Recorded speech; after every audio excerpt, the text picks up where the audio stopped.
ये भी आप जो सुन रहे हैं योग वशिष्ठ महारामायण, मूल वाल्मीकि रामायण। भरद्वाज ऋषि को वाल्मीकि जी बता रहे और भगवान राम को वशिष्ठ जी बता रहे। दो उत्तम वक्ता है और उत्तम श्रोता है। राम बादशाह कहते थे कि योग वशिष्ठ बार बार विचार करे तो आत्म साक्षात्कार अगर नहीं हो तो राम बादशाह सिर कटाएगा।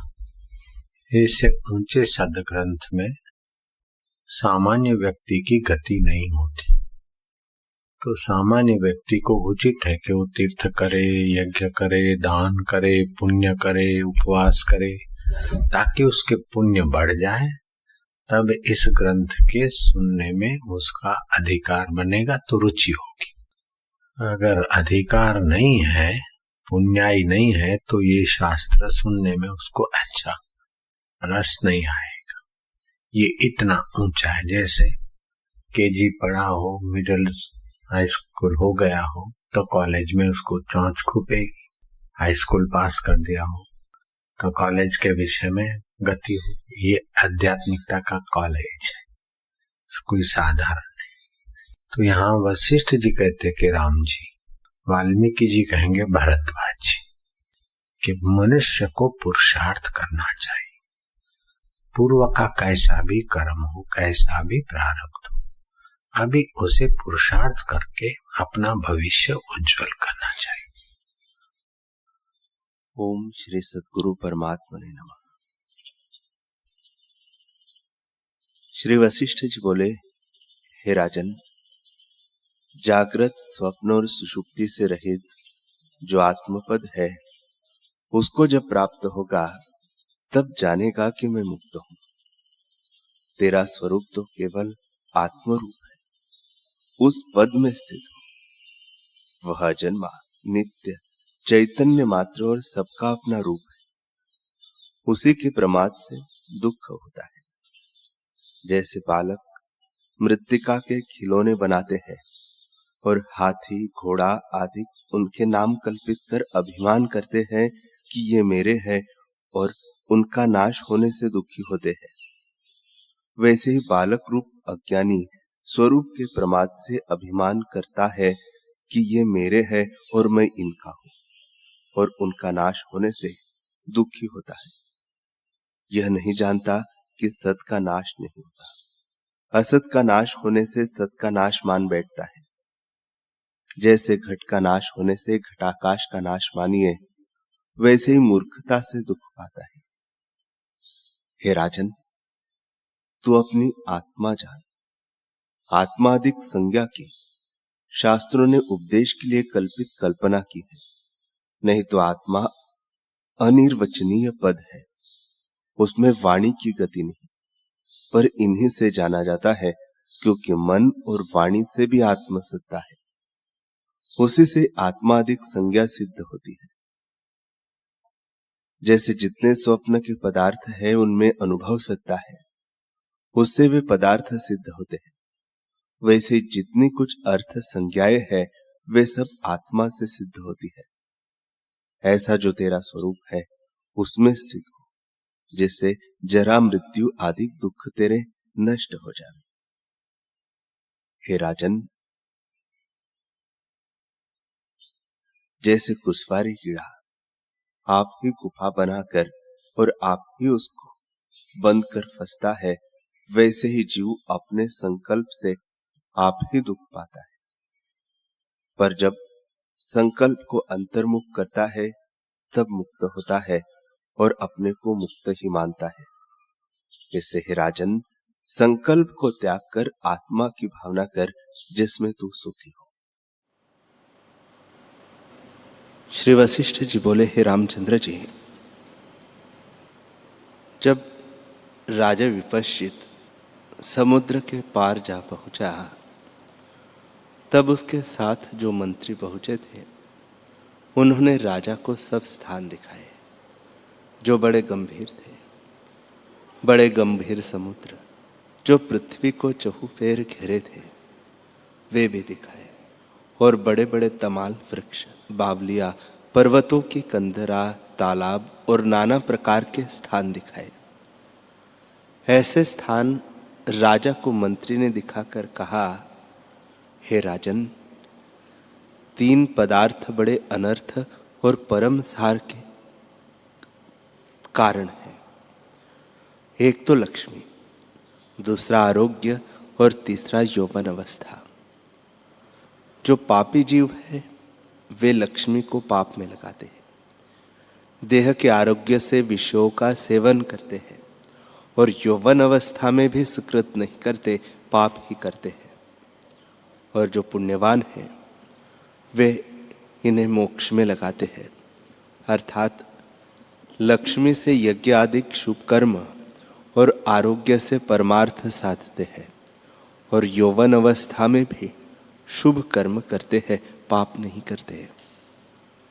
हे रामचंद्र जी, जैसे समुद्र और पर्वत के किसी स्थान में रत्न और किसी स्थान में घोंगे होते हैं, वैसे ही संसार समुद्र में कहीं रत्नों के नाई ज्ञानवान होते हैं और कहीं अज्ञानी रूपी घोंगे होते हैं। हे राजन, यह समुद्र माने जीवन मुक्त है, क्योंकि जल से भी मर्यादा नहीं छोड़ता और राग द्वेष से रहित है।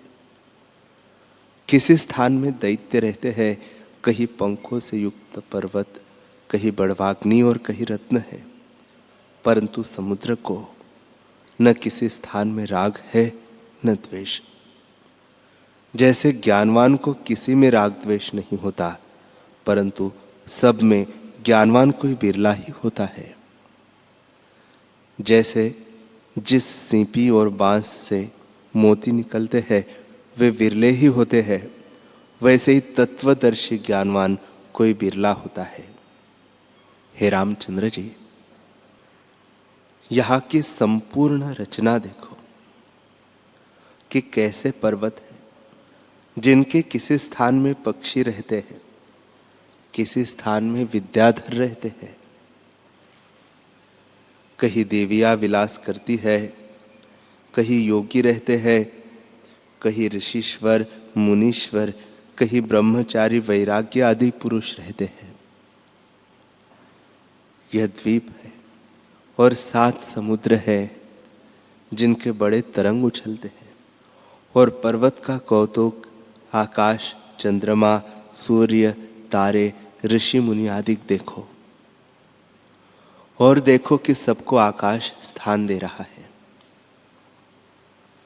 पर महापुरुष की नाई आप सदा संग रहता है। वह शुभ अशुभ दोनों के लिए समान है। स्वर्ग आदि शुभ स्थान है और चांडाल पापी आदि के निवास स्थान नरक अपवित्र है, परंतु आकाश दोनों के लिए समान है। असंग होने के कारण निर्विकार है। जैसे ज्ञानी का मन सब स्थानों से निर्लेप होता है, वैसे ही आकाश सब पदार्थों से असंग न्यारा है और महात्मा पुरुष की नाई सर्वव्यापी है। हे आकाश, तू प्रकाश रूप है, तुझ में अंधकार दिखता है, यह आश्चर्य है। हे आकाश, तू सबका आधार है। जो तुझको शून्य कहते हैं वे मूर्ख है। दिन को तो तुझ में श्वेतता भासित होती है, रात्रि को अंधकार भासित होता है और संध्या काल में तुझ में लाली चमकती है, पर तू तीनों से न्यारा है। ये तीनों राजसी, तामसी और सात्विकी गुण हैं, पर तू इनके होते भी असंग है। हे आकाश, तू निर्मल है और तम तुझ में दिखता है, परंतु तू सदा ज्यों का त्यों है। यह अनित्य रूप है।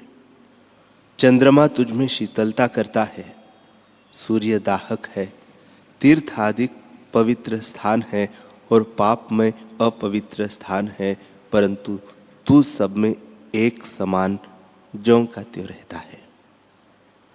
वृक्षों को बढ़ने और ऊंचे होने की सत्ता तू ही देता है। अपनी महिमा को तू आप ही जाने और कोई तेरी महिमा जान नहीं सकता। तू निष्किंचन अद्वैत है, सबको धारण कर रहा है, सबका प्रयोजन तुझसे ही सिद्ध होता है। जल नीचे को जाता है, पर तू सबसे ऊंचा और व्यापक विभु है। अनेक पदार्थ तुझ में उत्पन्न होते और नष्ट हो जाते हैं, पर तू सदा ज्यों का त्यों है। जैसे अग्नि से चिंगारी उपजती और अग्नि ही में लीन हो जाती है, वैसे ही तुझ में अनंत जगत उपजते और लीन होते हैं, और तू सदा ज्यों का त्यों है। जो तुझको शून्य कहते हैं वे मूढ़ है। हे राजन, ऐसा आकाश कौन है यह भी सुनो। ऐसा आकाश आत्मा है, जो चैतन्य आकाश है और जिसमें अनंत जगत उत्पन्न और लीन हो जाते हैं। उसको जो शून्य कहते हैं वे महामूर्ख है। जो सबका अधिष्ठान है, सबको धारण कर रहा है और सदा निसंग है, ऐसे चिदाकाश को नमस्कार है। हे राजन, यह आश्चर्य है कि वह सदा एक रस है, पर उसमें नाना तरंग भासित होते हैं, यही माया है। हे राजन, एक विद्याधरी और विद्याधर थे। उनके मंदिर में एक ऋषि आ पहुंचा, पर उस विद्याधर ने उसका आदर सत्कार नहीं किया। इसे ऋषीश्वर ने शाप दिया कि तू 12 वर्ष तक वृक्ष होगा। निदान वह विद्याधर वृक्ष हो गया। पर अब हम आए हैं, हमारे देखते ही वह शाप से मुक्त हो वृक्ष भाव को त्याग कर फिर विद्याधर हुआ है। यह ईश्वर की माया है कि कभी कुछ हो जाता है और कभी कुछ हो जाता है। हे मेघ, तू धन्य है, तेरी चेष्टा भी सुंदर है। तीर्थों में सदा तेरी स्थिति है। तू सबसे ऊंचे विराजता है और सब आचार तेरा भला दिखता है, परंतु तुझ में नीचता है कि ओले की वर्षा करता है, जिससे खेती नष्ट हो जाती है और फिर नहीं उगती। वैसे ही अज्ञानी की चेष्टा देखने भर को सुंदर है और हृदय मूर्ख है, उनकी संगति बुरी है। ज्ञानवान की चेष्टा देखने में भली नहीं, तो भी उनकी संगति कल्याण करती है। हे राजन, सबसे नीच कुत्ता है, क्योंकि जो कोई उसके निकट आता है उसे काट लेता है। वह घर घर में भटकता फिरता और मलिन स्थानों में जाता है। वैसे ही अज्ञानी जीव श्रेष्ठ पुरुषों की निंदा करता है, पर मन में तृष्णा रखता है और विषय रूपी मलिन स्थानों में गिरता है। वह मूर्ख मनुष्य मानो कुत्ता है, बल्कि कुत्ते से भी नीच है। ब्रह्मा ने संपूर्ण जगत रचा है, परंतु उसमें कुत्ता सबसे नीच है। पर कुत्ता क्या समझता है वो भी सुनो। एक पुरुष ने कुत्ते से प्रश्न किया कि हे कुत्ते, तुझसे कोई नीच है या नहीं? तब कुत्ते ने कहा कि मुझसे भी नीच मूर्ख मनुष्य है, उससे मैं श्रेष्ठ हूं, क्योंकि प्रथम तो मैं सुरमा हूं, दूसरे जिसका भोजन खाता हूं उसकी रक्षा करता हूं और उसके द्वारे बैठा रहता हूं। पर मूर्ख ये तीनों कार्य नहीं करते, इससे मैं उनसे श्रेष्ठ हूं। मूर्ख को देह अभिमान है, इससे वह कुत्ते से भी नीच है। हे राजन, परम अनर्थ का कारण देह अभिमान है। देह अभिमान से जीव परम आपदा को प्राप्त होता है। वह मूर्ख नहीं मानो कौवा है, जो सबसे ऊंची टहनी पर बैठकर काम करता है। हे राजन, कमल की खान तालाब के निकट एक कौवा जहां निकला तो क्या देखा कि भौरे बैठे कमल की सुगंध लेते हैं। उनको देखकर वह हंसने लगा और काम काम शब्द करने लगा। तब उसको देख भंवरे हंसे कि यह कमल की सुगंध क्या जाने। वैसे ही जिज्ञासु भंवरे के समान है जो परमार्थ रूपी सुगंध लेते हैं। जो अज्ञानी रूपी कौवे हैं वे परमार्थ रूपी सुगंध को नहीं जानते। इस कारण मूर्ख को देखकर जिज्ञासु हंसते हैं जो आत्म रूपी सुगंध को नहीं जानता। अरे कौवे, तू क्यों हंस की बराबरी करता है? हंस तो मोती चुगने वाला है और तू नीच स्थानों में रहने वाला है। मंत्री ने कहा, हे कोयल, तुम कमल को देखकर क्या प्रसन्न होती हो? प्रसन्न तो तब हो जब वसंत ऋतु हो, पर यह तो वर्षा काल है। ये फूल ओलों से नष्ट हो जाएंगे। हे राजन, कोयल रूपी जो जिज्ञासु है उनको यह उपदेश है। हे जिज्ञासु, जो सुंदर पदार्थ तुमको दिखते हैं उनको देखकर तुम क्यों प्रसन्न होते हो? प्रसन्न तो तब हो जो ये सत्य हो, पर ये तो मिथ्या है और अविद्या के रचे हैं। तुम क्यों प्रसन्न होते हो? अपनी बिरादरी में जाकर बैठे हो और अज्ञानी का संग छोड़ दो। जैसे कौवा हंसों में जा बैठता है तो भी उसका चित्त गंदगी खाने में लगता है और हंस के आहार मोतियों की ओर देखता भी नहीं। वैसे ही अज्ञानी जीव कभी संतों की संगति में जा बैठता है तो भी उसका चित्त विषयों की ओर ही घूमता रहता है, स्थिर नहीं होता। जैसे कोयल का बच्चा कौवे को माता पिता जानकर उनमें जा बैठता है, तब उसकी संगति से वह भी गंदगी खाने वाला हो जाता है। इससे कोयल उसको वर्जन करती है कि अरे बेटा, तू कौवे की संगति में मत बैठ, अपने कुल में बैठ, क्योंकि तेरा भी नीच आहार हो जाएगा। वैसे ही जिज्ञासु जो अज्ञानी का संग करता है तो उसके अनुसार उसको भी विषयों की तृष्णा उत्पन्न होती है। तब ज्ञानी उसको वर्जन करते हैं कि अरे जिज्ञासु, तू मूर्ख अज्ञानियों में मत बैठ, अपना कुल जो संत जन है उनमें बैठ। जैसे कोयल के बच्चे को कौवे सुख देने वाले नहीं होते, वैसे ही मूर्ख तुमको सुख देने वाले नहीं होंगे। मंत्री फिर कहने लगा, अरे चील, तू क्यों हंस की बराबरी करती है? तू तो बहुत ऊंचे उड़ती है, परंतु तुझमें हंस का कोई गुण नहीं है।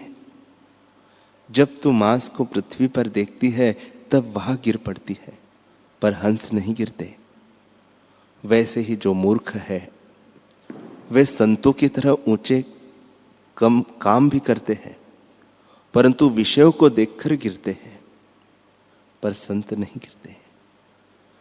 तो मूर्ख संतों की बराबरी कैसे करे? फिर मंत्री ने कहा, हे बगले, तू हंस की बराबरी क्या करता है?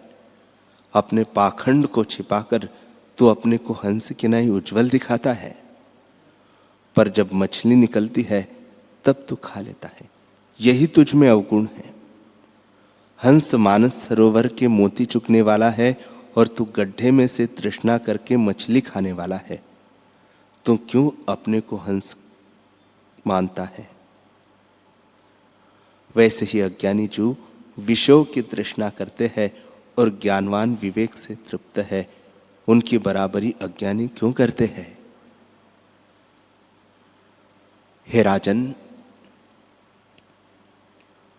जो हंस है वे सदा अपनी महिमा में रहते हैं और अपना जो मोती का आहार है उसको करते हैं, दूसरे किसी पदार्थ का स्पर्श नहीं करते। जैसे चंद्रमुखी कमल चंद्रमा को देखकर शोभा पाता है, चंद्रमा बिना शोभा नहीं पाते। वैसे ही बुद्धि भी तब शोभा पाती है जब ज्ञान का उदय होता है। आत्मज्ञान के बिना बुद्धि शोभा नहीं पाती। बड़े बड़े सुगंध वाले वृक्षों का महात्म्य भौरे ही जानते हैं और जीव नहीं जानते। इतना कहे वशिष्ठ जी बोले, हे रामचंद्र जी, समुद्र के किनारे पर राजा विपश्चित से मंत्रियों ने ऐसे कहकर फिर कहा कि हे राजन, अब पृथ्वी नगर के मंडलेश्वर स्थापित करो। हे रामचंद्र जी, जब मंत्री ने ऐसा कहा तब सब दिशाओं के मंडलेश्वर स्थापित किए गए। तब चारों राजा जो अपनी अपनी दिशा के समुद्र पर बैठे थे, उन्होंने अपने अपने मंत्री से कहा, हे साधु, अब हमने समुद्र पर्यंत दिग्विजय की है और हमारी जय हुई है। अब चैत्य जो दृश्य है, उस दृश्य विभूति को देखो।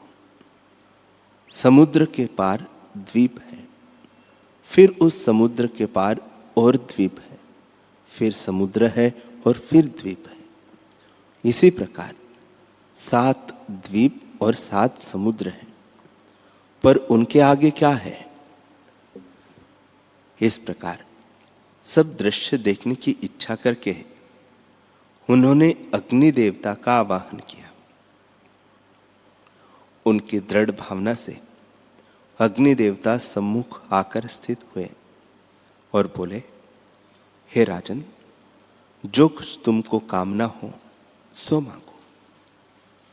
राजा ने कहा, हे भगवन, ईश्वर की माया से पंच भौतिक दृश्य में जो प्राणी हैं, उनको देखने की मेरी इच्छा है, उसे पूर्ण करो। हे देव, हम इसी शरीर से दृश्य देखने जावे और जब यह शरीर न चल सके तब मंत्र सत्ता से जावे।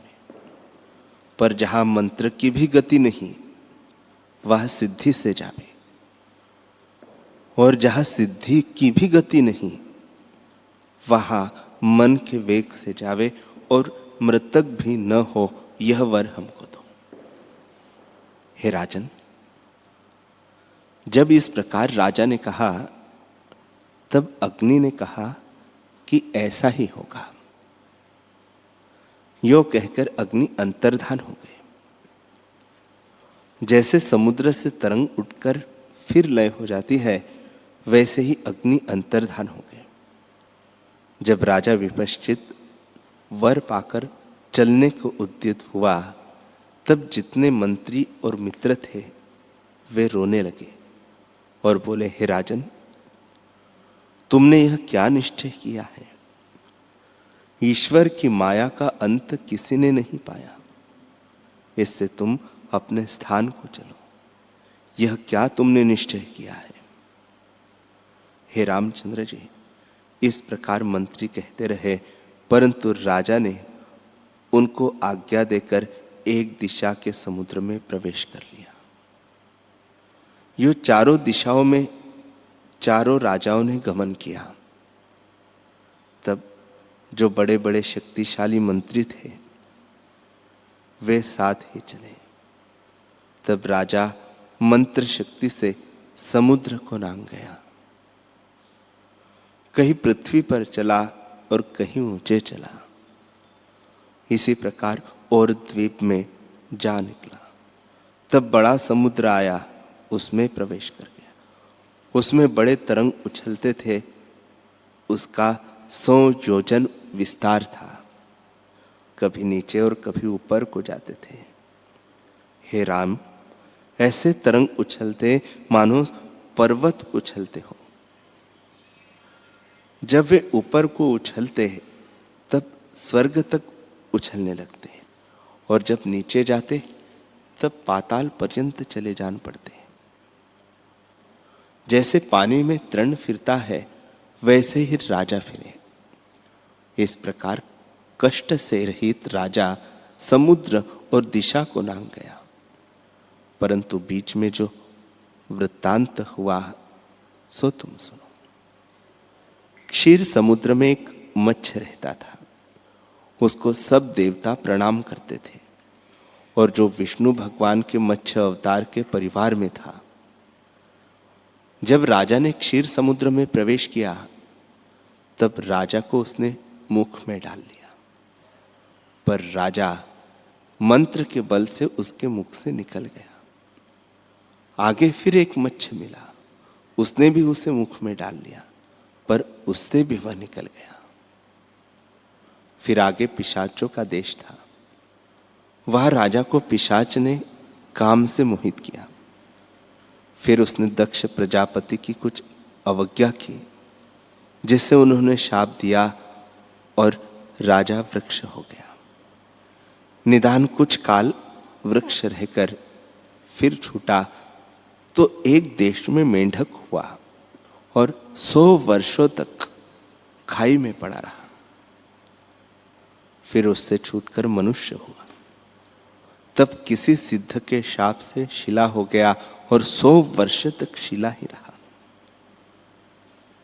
उसके उपरांत अग्नि देवता ने शिला की योनि से उसे छुड़ाया तो फिर मनुष्य हुआ। तब उस सिद्ध को आश्चर्य हुआ कि मेरे शाप को दूर करके यह मनुष्य क्यों कर हुआ, यह तो मुझसे भी बड़ा सिद्ध है। ऐसे जानकर उसने उसके साथ मैत्री की। इसी प्रकार दूसरे समुद्रों को भी वह लांघता गया। क्षीर समुद्र, खारी समुद्र, इक्षु रस के समुद्र को लांघ कर द्वीपों को लांघता गया। फिर एक अप्सरा पर मोहित हुआ और बहुत काल में वहां से छूटा। फिर एक देश में पक्षी हुआ। बहुत काल तक पक्षी रहकर छूटा तो एक गोपी पिशाचिनी ने बैल बनाकर उसे रखा। तब दूसरे विपश्चित ने बैल विपश्चित को उपदेश करके जगाया, निदान हे रामचंद्र जी, चारों दिशाओं में चारों विपश्चित घूमते फिरे। दक्षिण दिशा का राजा तो पिशाचिनी से मोहित हुआ, इससे उसने बहुत जन्म पाए, और पूर्व का राजा बहता हुआ मत्स्य के मुख में चला गया, उसे उसने निकाल दिया, इससे उसको वह अवस्था देखी। उत्तर दिशा का जो राजा हुआ उसने वही अवस्था देखी। पश्चिम दिशा का हेमचू पक्षी की पीठ पर पहुंचा, उसने उसे कुश द्वीप में डाल दिया, इससे उसने भी अनेक अवस्था पाई। हे रामचंद्र जी, एक एक विपश्चित ने भिन्न भिन्न योनियों और अवस्थाओं का अनुभव किया।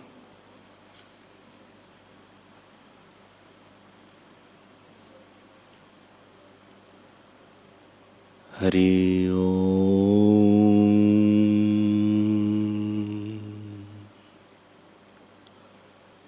हरि ओम।